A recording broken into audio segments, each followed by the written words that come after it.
Quel temps aujourd'hui à Paris. Je vous parle aujourd'hui de l'iPad mini. Je voulais le faire en allant en extérieur en me disant bah ça va être sympa, c'est mini, c'est de la portativité, on peut l'emmener. Non, bah non, il a plu quasiment toute la journée, donc je l'ai tourné en studio. Là je tourne, c'est le soir, hein, voyez, enfin fin de journée.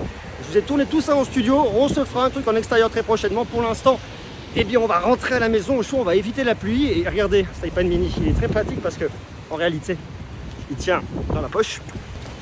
Voilà, juste là, dans la poche. C'est pratique, c'est de la portativité, on peut l'emmener partout, mais on va garder ça bien au chaud à la maison. Vous voulez un iPad, vous voulez changer d'iPad, vous voulez acheter un iPad et vous vous posez la question de l'iPad mini. Mais qu'est-ce que je vais faire d'un iPad mini? Un iPad mini, oui, mais pourquoi faire? Cette question peut paraître assez simple, en fait vous allez voir qu'elle est très compliquée.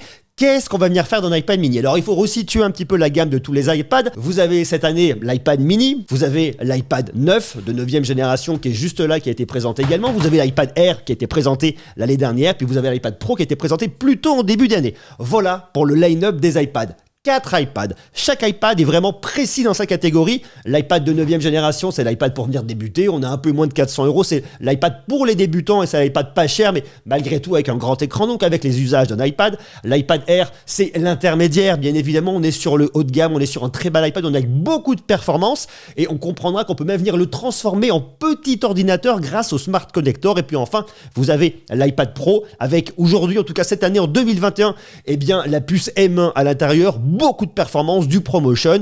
On peut le transformer en petit ordinateur grâce au Smart Connector et puis surtout avec la performance que vous avez à l'intérieur. Et puis est revenu en 2021 l'iPad mini de 6e génération. Un petit iPad avec un écran de 8,3 pouces. Et cet iPad mini, eh bien, je trouve qu'il a du mal à venir trouver sa place dans la gamme. Alors, on comprend réellement ce qu'on peut venir faire avec un iPad mini.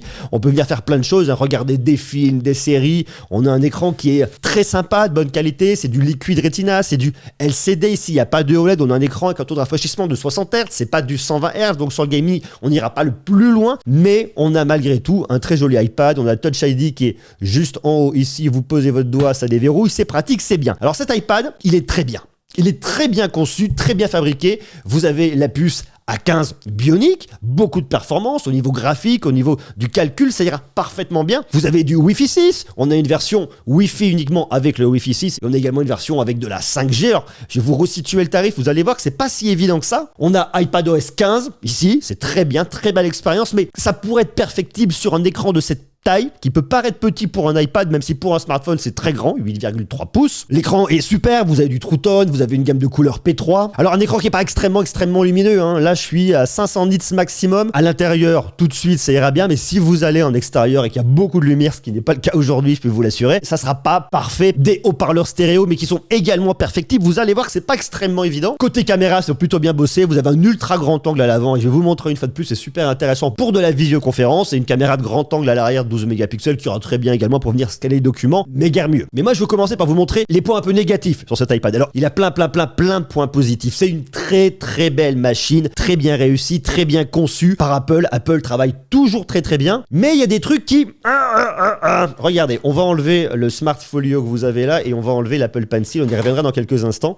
Ce sont des accessoires qui sont, je vais pas dire indispensables, mais très pratiques ici parce qu'on peut venir l'utiliser sans. Alors la première chose que vous avez à voir, eh bien c'est, regardez ici, ce qu'ils ont complètement retravaillé au niveau du design, c'est-à-dire vous avez Touch ID sur le dessus qui les verrouille bien pratique, ça me va bien, et les boutons de volume qui sont arrivés ici. Alors le truc qui est sympa lorsque vous le prenez comme ça, vous posez votre doigt, vous déverrouillez facilement en mode portrait, vous le mettez en mode paysage de la même manière, vous enregistrez un autre doigt, d'ailleurs il vous invite à venir le faire, donc ça c'est vachement bien, vous posez votre doigt, vous déverrouillez, ça me va bien. Maintenant ce qui me va beaucoup moins, c'est que lorsque je le tiens comme ça, eh bien vous voyez mes boutons de volume sont là, donc pour le monter c'est le bouton sur le haut et pour le baisser c'est le bouton sur le bas. Et là où ils sont malins chez Apple, regardez, hein, si je le mets dans l'autre sens, c'est là où on s'y perd un petit peu. Le bouton qui me sert à baisser le son servira à monter le son parce qu'il va venir se baser ici sur votre position de tenue et pas réellement sur le bouton lui-même. Maintenant, le truc, c'est que bien que vous ayez 4 grilles ici, enfin 2 de chaque côté pour vos haut-parleurs, eh bien en réalité, vous n'avez que des haut-parleurs stéréo. Les haut-parleurs se situent en réalité au niveau des grilles du haut. Alors la grille du bas sert à diffuser le son, bien évidemment,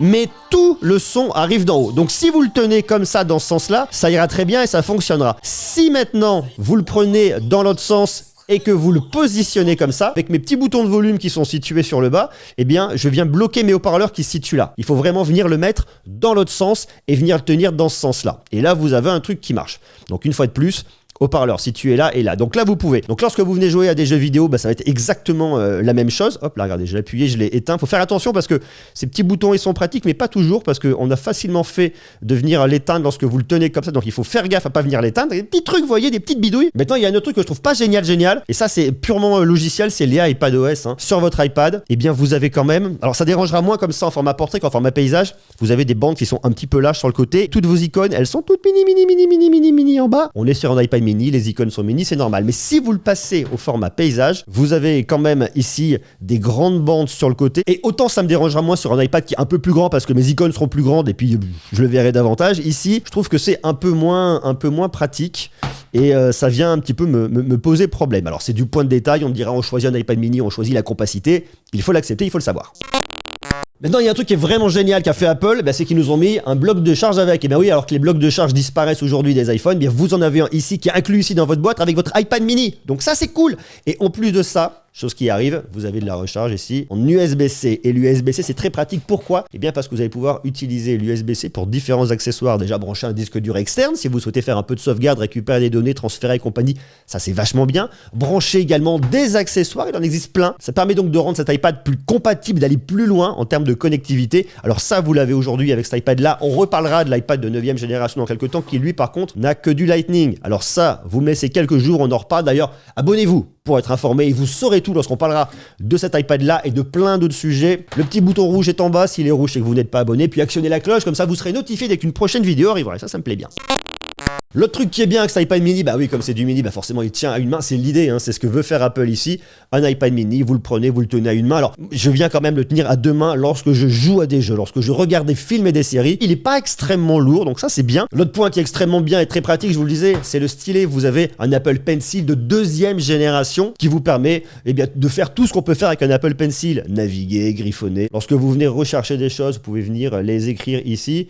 Alors bon, vous pouvez bien écrire ou très mal écrire, faire comme moi. Autre point qui est positif, c'est que vous avez cette puce A15 Bionic, donc pour tout ce qui va être expérience de gaming, eh bien ça va tartiner un max, ça marche extrêmement bien. On pourrait regretter si de pas avoir d'écran avec un taux de rafraîchissement de 120 Hz, c'est clair. Et surtout ici, ce qui est vachement bien avec iPadOS, c'est que vous allez avoir des mises à jour pendant longtemps. C'est l'intérêt d'Apple, c'est cet écosystème, ce sont ces mises à jour. iPadOS, ça marche merveilleusement bien, mais une fois de plus, attention, vous n'allez pas tout faire avec ici. Bien que ce soit un iPad, bien que vous ayez de la performance, c'est petit. Et si vous voulez vous dire, tiens, je veux l'utiliser pour regarder mes rendez-vous, tiens, je l'ai en mobilité avec moi. C'est l'idée ici, avec un format comme celui-là, léger, compact, c'est la mobilité. Mais vous n'allez pas passer des heures à faire du petit montage vidéo, ni de l'infographie, ni du graphisme, ni du dessin, parce qu'il y a un moment, vous allez vous fatiguer les yeux. On a besoin d'une tablette un peu plus grande, donc il trouvera complètement sa place dans un écosystème. Alors je peux l'imaginer, moi, très très bien, s'utiliser en complément d'un iPhone SE de 2e génération. iPadOS vous apporte beaucoup de solutions en termes de productivité, donc pouvoir faire aussi des conférences, parce que oui, vous avez le cadre centré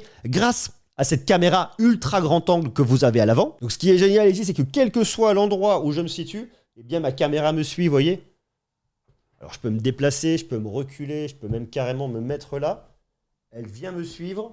Elle reconnaît mon visage. Donc cette fonctionnalité de cadre centré, c'est vraiment super bien. Alors là, je vous le montre sur FaceTime, mais vous l'avez également sur Zoom et sur toutes vos applications de conférence pour venir parler et partager directement avec vos amis, que ce soit dans le cadre professionnel ou dans le cadre familial. Donc la notion de productivité d'entreprise, on l'a, mais vous n'allez pas passer des heures sur un tableur, sur un petit écran, sans quoi vous allez vous fatiguer les yeux. De plus, et je vous le disais, vous n'allez pas brancher un clavier puisque vous n'avez pas de smart connector. Alors vous pourrez faire des choses grâce au Bluetooth, mais pas au-delà. Donc l'utiliser comme une liseuse, c'est parfait. L'utiliser pour du gaming, c'est pas mal parce que vous avez de la performance, mais vous n'avez pas un taux de rafraîchissement de 120 Hz, donc c'est pas ici qu'on aura l'expérience la plus dingo. L'utiliser pour regarder des films et des séries, bien évidemment, mais c'est là où le bas blesse, c'est le tarif. Il coûte en version 64 Go de stockage et uniquement en Wi-Fi 559 €, et si vous le voulez en version 5G, 729 €. Et si vous montez en 256 Go de stockage, vous êtes à 729 € en version Wi-Fi et 899 € en version 5G. Et c'est pas tout.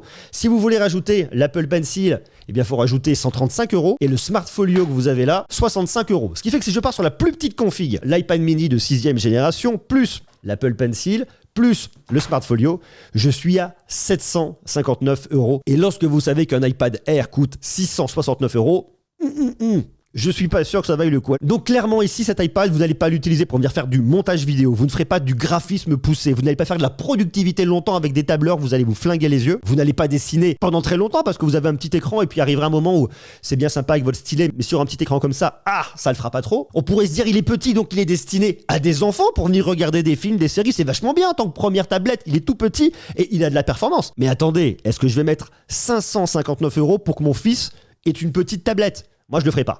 Parce que c'est cher. Vous trouverez des tablettes moins chères. Vous trouverez notamment un iPad de 9e génération qui sera en dessous des 400 € et vous serez chez Apple avec de la performance. Mais ça, on en reparle d'ici quelques jours. Donc, cette tablette, elle est très nichée. Elle est destinée à très peu de personnes, à des personnes qui veulent vraiment une petite tablette signée Apple, qui veulent être dans l'écosystème Apple, qui ont les moyens de le faire parce que malgré tout, ça reste un budget pour un tout petit écran comme ça. Attention, ne me faites pas dire ce que j'ai pas dit. C'est une superbe machine, mais elle est petite. 8,3 pouces. Certains adoreront, d'autres non. D'ailleurs, dites-moi si c'est votre cas en bas en commentaire. Moi, je l'aime bien, mais je ne vais pas l'utiliser. Pourquoi ? Parce que trop petite. Je l'ai utilisé pour regarder des films, des séries, d'accord, mais j'irai guère plus loin. Autant l'écran est de bonne qualité, autant l'audio est un peu trop sur le médium. Je reste un peu sur ma faim sur ce produit. Je le trouve intéressant, je le trouve bien réussi, je le trouve très beau. Vous avez un dos avec un aluminium brossé, très belle finition, nouveau design qui est extrêmement efficace. Il y a plein de couleurs qui sont très sympas chez Apple, mais c'est pas un produit qui est fait pour moi. Peut-être est-il fait pour vous. D'ailleurs, dites-le moi en bas, en commentaire. Allez, on s'embrasse, à très vite. Ciao.